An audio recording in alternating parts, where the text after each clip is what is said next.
Johns Hopkins researchers did an experiment on mice, and they were able to reverse Down's syndrome. Now, it doesn't have exact correlation with human beings, but it's really interesting. What they did was that they injected an experimental compound that causes the brain to grow normally. That counteracts the effect of what this sort of mice version of Down syndrome is, which actually in people with Down syndrome, their brains are about 60% smaller. I think it was 60% in the cerebellum is 60% of the normal size. So this compound that was injected in them on the day that the mice were born actually reversed those problems and caused their brains to grow normally.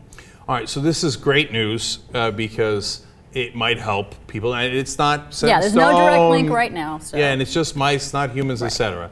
But it could help with Down syndrome, obviously. Now, look, kids who have Down syndrome are wonderful in their own way, obviously, and I'm not saying that just to be PC about it or anything. Like I got kids now, they're 1 and 3 years old, and there's a wonderfulness to their innocence, right?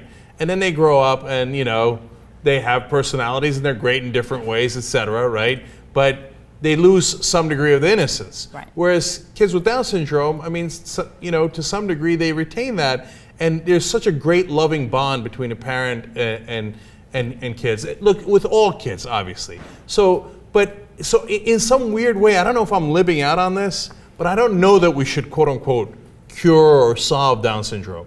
Now that's easy to say, but I'm sure that if you gave me the opportunity, I would probably, and I knew that it worked, I would take advantage of it and use it. Okay, right. I'm keeping it real. Okay? Yeah, to try and see if that could be reversed, because there's a lot of lost potential.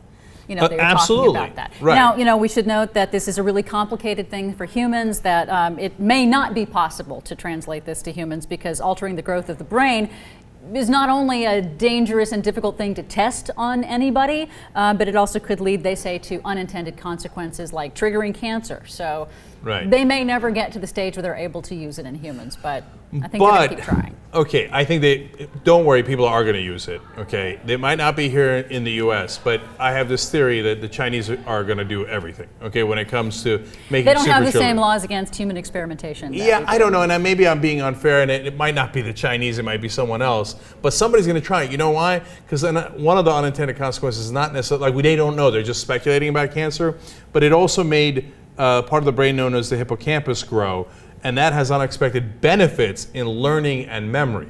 Oh, okay. That's right. So good point. Even if you don't have Down syndrome, you inject the kids with this, and by the way, it's called the Sonic Hedgehog pathway agonist. I forgot. Okay, the Sonic Hedgehog is what they call it. Yeah, which is that's crazy. trippy too. So you think at some point somebody isn't going to be like, let me go ahead and see if I can get super kids on Sonic Hedgehog. Yeah, exactly. With super memory, super learning, a bigger hippocampus, etc. Like, God knows what that results in. But now we're really playing with DNA. And once you open that Pandora's box, there's hope, but it's all the way at the bottom. But you unleash a lot of things before you get there. Yeah, definitely. God help us all.